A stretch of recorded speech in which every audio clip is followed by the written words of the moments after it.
നമസ്കാരം. കുറുവാ സംഘത്തിൻ്റെ ഭീതിയിലാണ് എറണാകുളവും ആലപ്പുഴയും പരിസര പ്രദേശങ്ങളുമൊക്കെ കഴിഞ്ഞ കുറച്ച് ദിവസങ്ങളായിട്ട് കടന്നു പോകുന്നത്.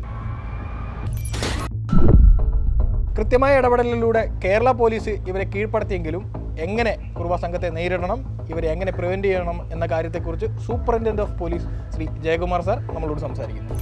തമിഴ്നാട്ടിൽ നിന്നുള്ള മോഷണ സംഘങ്ങൾ കേരളത്തിൽ മോഷണത്തിനായി എത്തിയിട്ടുണ്ടെന്നുള്ള വാർത്ത നന്നായി പരന്നിട്ടുണ്ട്. അത് ഏകദേശം ശരിയാണെന്ന് തെളിയിക്കുന്നതാണ് ഇപ്പോൾ ആലപ്പുഴയിൽ മോഷണ സംഘത്തെ ഡിറ്റക്റ്റ് ചെയ്ത സംഭവം.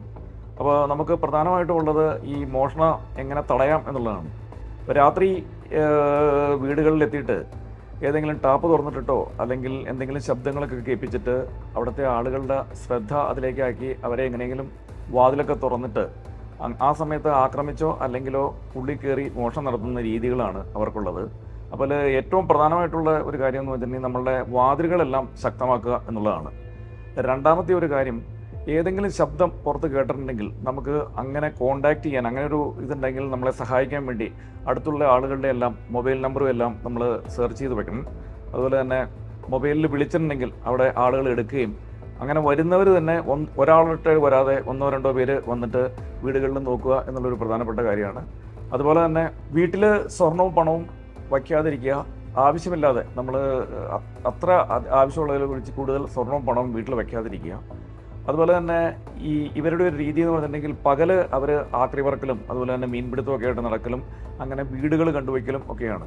അപ്പോൾ പകൽ സംശയകരമായിട്ട് ഇങ്ങനെ നീങ്ങുന്ന സംഘങ്ങളുണ്ടെങ്കിൽ അവരെ പോലീസിനെ കൊണ്ട് പരിശോധിപ്പിക്കുക, അവരെ എവിടെ നിന്ന് വന്നു എന്നുള്ള രീതിയിലുള്ള പരിശോധിക്കുക. അതുപോലെ തന്നെ നമ്മുടെ വീട്ടിൽ ആവശ്യത്തിനുള്ള ലൈറ്റുകൾ പുറത്തിടുക എന്നുള്ളതാണ്. ആരെങ്കിലും വരുന്നത് ദൂരെ നിന്നാണെങ്കിലും ആളുകൾക്ക് കാണാൻ പാകത്തിനുള്ള ലൈറ്റുകൾ ഇടുക. അതുപോലെ സാധാരണയായി ഇവരുടെ ഒരു നീക്കം, അവരുടെ യാത്ര റെയിൽവേ സ്റ്റേഷനും അല്ലെങ്കിൽ റെയിൽ പാളങ്ങളുമായിട്ട് ബന്ധപ്പെട്ട സ്ഥലങ്ങളുണ്ട്. റെയിൽ പാളത്തിൽ കൂടിയാണ് അവർ വരുന്നതും മിക്കവാറും രക്ഷപ്പെടുന്നതും റെയിൽ പാളങ്ങൾ കൂടിയാണ്. അപ്പോൾ അതിന് സമീപത്തുള്ള വീടുകളുണ്ടെങ്കിൽ ആ വീടുകളിൽ ഇത്രയും കൂടി കൂടുതൽ ശ്രദ്ധ പതിപ്പിക്കുക.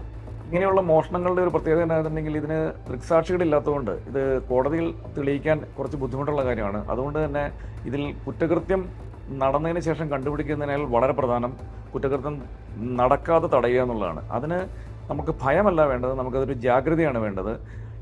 നമ്മൾക്ക് മോഷണം നടക്കാൻ സാധ്യതയുണ്ട് എന്നുള്ള ഭാഗങ്ങൾ ആളുകൾ ഇക്കാര്യത്തെക്കുറിച്ച് ബോധവാന്മാരാവുകയും ഞാൻ ഈ പറഞ്ഞ നിർദ്ദേശങ്ങളും അതുപോലെ തന്നെ എന്തെങ്കിലും ഒരു ആവശ്യം വന്നിട്ടുണ്ടെങ്കിൽ സഹായത്തിന് ആൾ വരും എന്നുള്ള ഉറപ്പ് വരുത്തുക. മൊബൈൽ ഫോൺ വഴിയോ അല്ലെങ്കിൽ വേറെ എന്തെങ്കിലും അലാറം, ചിലയിടത്ത് ബർഗ്ലർ അലാറം എന്ന് പറഞ്ഞ അലാറം വയ്ക്കാറുണ്ട്. അലാറം വെച്ച് അടുത്ത് വീട്ടുകാരൊക്കെ എഴുന്നേൽക്കുന്ന ഒരു രീതിയുണ്ട്. ഇങ്ങനെ ഈ മോഷണത്തെ തടയുക എന്നുള്ളത് വളരെ പ്രധാനപ്പെട്ട കാര്യമാണ്. അതിനെല്ലാവരും നിങ്ങൾ ശ്രമിക്കണം എന്ന് ഞാൻ നിങ്ങളോട് റിക്വസ്റ്റ് ചെയ്യുകയാണ്.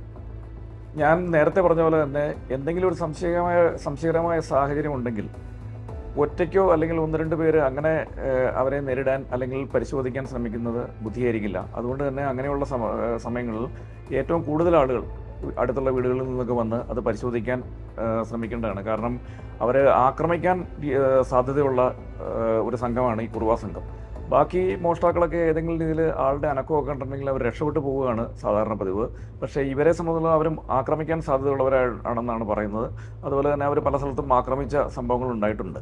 അതുപോലെ തന്നെ നമ്മൾ പ്രധാനമായിട്ടും നമ്മൾ കരുതേണ്ട ഒരു കാര്യം, പരമാവധി CCTV ദൃശ്യങ്ങൾ, CCTVകൾ നിങ്ങളുടെ വീടുകളിലും അതുപോലെ തന്നെ ജംഗ്ഷനുകളിലും ഒക്കെ CCTVകൾ ഇൻസ്റ്റാൾ ചെയ്യാൻ വേണ്ടി റെസിഡൻഷ്യൽ അസോസിയേഷൻകാരോ അല്ലെങ്കിൽ നമ്മുടെ വ്യാപാരി വ്യവസായി സംഘങ്ങളോ അങ്ങനെ കൂട്ടായ ഒരു ശ്രമത്തിൻ്റെ ഭാഗമായിട്ട് CCTV ക്യാമറകൾ ഇൻസ്റ്റാൾ ചെയ്യാനുള്ള ശ്രമം നടത്തുക. അങ്ങനെ ഈ മോഷണത്തെ നമ്മൾ തടയാനുള്ള പ്രിക്കോഷൻസ് നമ്മൾ മാക്സിമം എടുക്കുക എന്നുള്ളതാണ് ഇക്കാര്യത്തിൽ ചെയ്യേണ്ട ഒരു കാര്യം. ഈ രീതിയിലുള്ള സംഘങ്ങളെ നേരിടുന്നതിന് കേരള പോലീസ് നിങ്ങളുടെ കൂടെ തന്നെയുണ്ട്. ഉദാഹരണമായിട്ട് നിങ്ങൾക്ക് പുതുതായിട്ടുള്ള ഈ ഏറ്റവും അടുത്ത് കിടന്ന ഡിറ്റക്ഷൻ തന്നെ പ്രധാനപ്പെട്ട കാര്യമാണ്. ആലപ്പുഴയിലുള്ള സംഘം ഈ മോഷണം നടന്ന ഉടൻ തന്നെ CCTV ദൃശ്യങ്ങളൊക്കെ പരിശോധിച്ച് അവർ ഈ പ്രതിയെ കണ്ടെത്തി എറണാകുളത്ത് നിന്ന് അറസ്റ്റ് ചെയ്തിട്ടുണ്ട്. അപ്പോൾ ഇക്കാര്യത്തിൽ എല്ലാ രീതിയിലുള്ള സഹായങ്ങളും പോലീസിൻ്റെ ഭാഗത്തുണ്ടാവും. അപ്പോൾ പോലീസുമായിട്ട് നിങ്ങൾ സഹകരിച്ച് പ്രവർത്തിക്കുക എന്നുള്ളതാണ് ഏറ്റവും പ്രധാനമായിട്ടുള്ളത്. സംശയം തോന്നുന്ന ഒരു എന്ത് സാഹചര്യം ഉണ്ടെങ്കിലും അത് പോലീസിൻ്റെ ശ്രദ്ധയിൽപ്പെടുത്തുക. അങ്ങനെ നമുക്ക് ഒന്നിച്ച് പോലീസിനും അതുപോലെ ജനങ്ങൾക്കും ഒന്നിച്ച് ഈ രീതിയിലുള്ള കുറ്റപ്രവർത്തനങ്ങളെ തടയാൻ സാധിക്കും എന്നുള്ളതാണ് എൻ്റെ വിശ്വാസം.